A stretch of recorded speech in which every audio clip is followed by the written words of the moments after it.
Shah news में आपका इस्तकबाल है। ताज़ा तरीन खबरों के लिए देखते रहिए शाह न्यूज।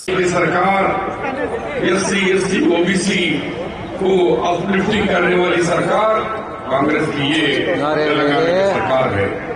भाई और मैं आपको बताना चाह रहा हूँ कि अब भारत देश में सबसे नंबर 1 गाड़ी पैदा करने वाला स्टेट कोई है, उसका नाम तेलंगाना है। तेलंगाना रियासत 1,54,000 करोड़ आज धान प्रोक्यूर करके पैदावार करके देश में नंबर 1 होगा। पहले हम सुनते थे पंजाब का नाम, आंध्रा का नाम, हरियाणा का नाम, अब तेलंगाना का नाम आ गया है। इसी तरीके से 54,000 करोड़ रुपया किसानों की भलाई के लिए, किसानों की अभिवृद्धि के लिए ये खर्च किया गया है। ये भी हम सब लोग जानते हैं। भाइयों और बहनों, मेरे किसान भाइयों, जब तक किसान मजबूत होगा देश मजबूत होगा।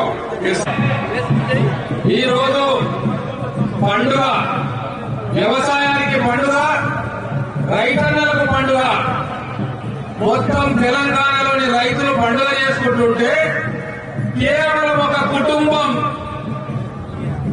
కళ్ళలో నిప్పులు మోసుకుంటున్నారు. కడుపున ఇకారం అవుతుంది, కడుపులో మంటలు కనబడతా ఉన్నాయి.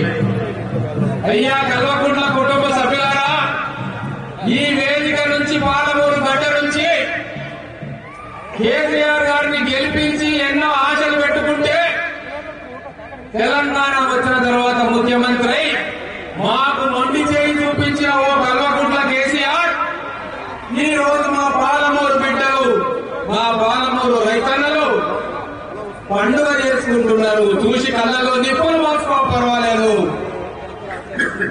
భారతదేశ చరిత్రలో 54,000 కోట్లు ఒక్క సంవత్సరంలో రైతులకు ఇచ్చిన ఘనత కేవలం మన పాలమూరు బిడ్డ రేవంత్ రెడ్డి కాంగ్రెస్ ప్రభుత్వానికి మాత్రమే. ఇది తెలంగాణ ప్రజలు గుర్తించిన కనుకనే ఈ రోజు లక్షలాదిగా తరలి వచ్చి ఈ ప్రభుత్వానికి, మంత్రివర్గానికి, రేవంత్ రెడ్డి గారికి, అధికారులకు గత 10 సంవత్సరాల్లో ఇక్కడ బీఆర్ఎస్, అక్కడ బీజేపీ రైతులకి ఎప్పటికైనా కానీ శత్రువులే. ఆ రోజు మన్మోహన్ సింగ్ గారు రుణమాఫీ చేసిన తర్వాత ఈ రోజు మన ప్రభుత్వం, రేవంత్ రెడ్డి గారి ప్రభుత్వం, మనందరి మంత్రివర్యులు సహకారంతో రుణమాఫీ జరిగింది. నా నియోజకవర్గం చర్చలలో దాదాపు 31,544 రైతులకి రుణమాఫీ జరిగింది.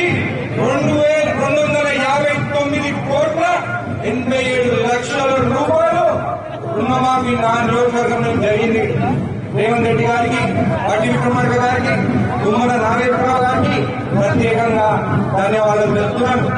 మన బీజేపీ వాళ్ళు కేవలం పారిశ్రామికవేత్తలకు, అంబానీ అదానీలకే 10 లక్షల కోట్ల వారికి రుణమాఫీ చేస్తారు కానీ రైతుల గురించి మాత్రము ఎప్పుడూ పట్టించుకోలేదు.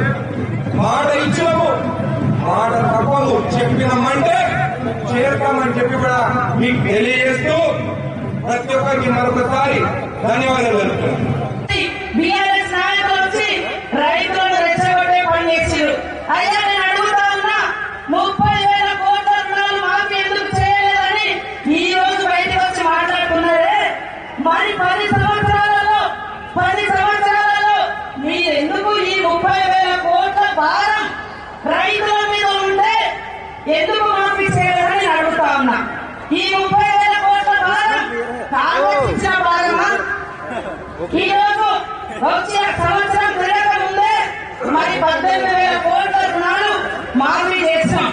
కానీ బీఆర్ఎస్ ప్రభుత్వ హయాంలో 2018 నుంచి 23 వరకు వాళ్ళు చేసింది 5 ఏళ్లలో కేవలం 11,000 కోట్ల రుణాలే. కానీ మన సీఎం, మన ప్రభుత్వం మరి 25 రోజులలో ఇప్పటికే చేయడం జరిగింది. కాబట్టి ఒకరికి అప్పులు, ఒకరికి సంక్షేమం. ఈ రోజు నేరుగా మరి వివిధ రాజ్యం కేంద్ర యొక్క ప్రభుత్వం ఈనాడు వ్యవసాయం సంబంధించి కొందరు మిత్రులు మాట్లాడుతారు, ప్రతిపక్ష నాయకులు మాట్లాడుతూ ఉంటారు. ఏం చేసిందని చెప్పని రైతు పండుగ మాట్లాడుతున్నారు.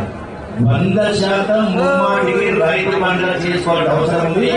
ఈనాడు గత ప్రభుత్వ పరిపాలనలో ఏ ఒక్కటి కూడా అమలు చేయకుండా మాట చెప్పి రాష్ట్రాన్ని అప్పుడుగా మార్చినటువంటి ప్రభుత్వం ఈనాడు చాలా మాట్లాడారు.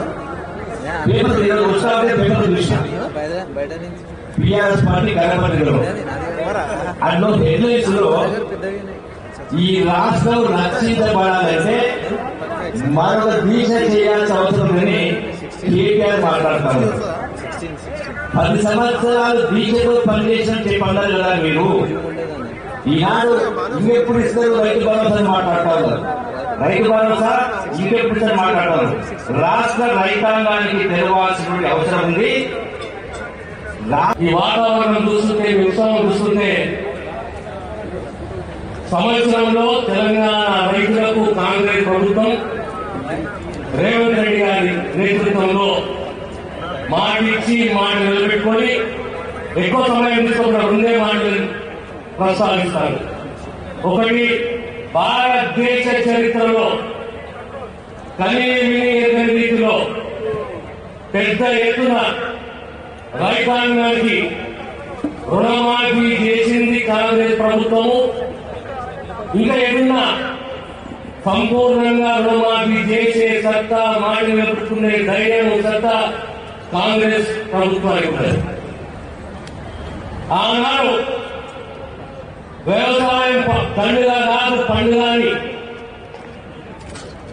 కాంగ్రెస్ నాయకుడు రాజశేఖర రెడ్డి గారు తన ఇచ్చిన మాట, కాంగ్రెస్ ఇచ్చిన మాటని నిలబెట్టుకొని ప్రతిసారి వ్యవసాయదారులు రైతుకు అండగా ఉన్న చరిత్ర కాంగ్రెస్ పార్టీకి, కాంగ్రెస్ ప్రభుత్వాలు. ఈనాడు మళ్ళీ సంవత్సరంలో కూడా ఈ వేడుకలు జరుపుకుంటూ రైతుకు బాధ్యతగా ఉన్నాము. ఈనాటి రైతు పండుగకి దక్షిణాదిగా విజయించినటువంటి తెలంగాణ రైతాంగ సోదరి సోదరులందరికీ రాష్ట్ర ప్రభుత్వం పక్షాన, వ్యవసాయ శాఖ పక్షాన ధన్యవాదాలు తెలియజేస్తున్నారు. సంవత్సర కాలంలో విధ్వంసమైనటువంటి ఆర్థిక వ్యవస్థని సరిచేసుకుంటూ భిన్నమైనటువంటి పరిపాలనా వ్యవస్థని సరిచేసుకుంటూ అన్ని శాఖల్లో అయోమయంగా అప్పులు పాలైనటువంటి రాష్ట్రాన్ని ఒక సక్రమమైనటువంటి మార్గంలో నిలుపుకుంటూనే ఎన్నికల ముందు కాంగ్రెస్ పార్టీ రాహుల్ గాంధీ గారు ఇచ్చినటువంటి వాగ్దానాన్ని అమలు చేయడం కోసం పెను భారాన్ని ఉదాహరించుకొని ఈ రాష్ట్ర ప్రభుత్వం, సాక్షాత్తు రాష్ట్ర ముఖ్యమంత్రి అన్న కష్టాలున్నా అప్పులున్నా ఆనాడు కాంగ్రెస్ పార్టీ రాహుల్ గాంధీ గారు, సోనియా గాంధీ గారు ఇచ్చిన మాటలు నిలుపుకోవాలి. ఈ యొక్క 2 లక్షల రుణభారం రైతుల నుంచి తీర్చడం నాకు కష్టమైనా రైతులకు ఆ భారం ఉండకూడదు. మనం ఏదైనా కడుపు కట్టుకొని ఈరోజు ఈ సభ చూస్తా ఉంటే రైతు పండుగ అంటే నిజంగా పండుగలాగా ఉంది. ఓ పెద్ద సంక్రాంతి పండుగలాలో లేకపోతే ఇంకేదో పెద్ద పండుగలాలో రైతాంగ సోదరులందరూ కూడా ఇక్కడ చేరి పెద్ద ఎత్తున సంబరాలు చేసుకునేటువంటి కార్యక్రమానికి ఈనాటి ఇందిరమ్మ రాజ్యం తీసుకున్నటువంటి అనేక నిర్ణయాలు ఈ పండుగ కారణమైంది. ఈ మధ్యకాలంలో ఇందిరమ్మ రాజ్యం వచ్చి సంవత్సరం కావస్తాం, ఇంకా పూర్తి కాలేదు. ఈ సంవత్సర కాలం లోపలనే టీఆర్ఎస్ పార్టీకి సంబంధించిన నాయకత్వం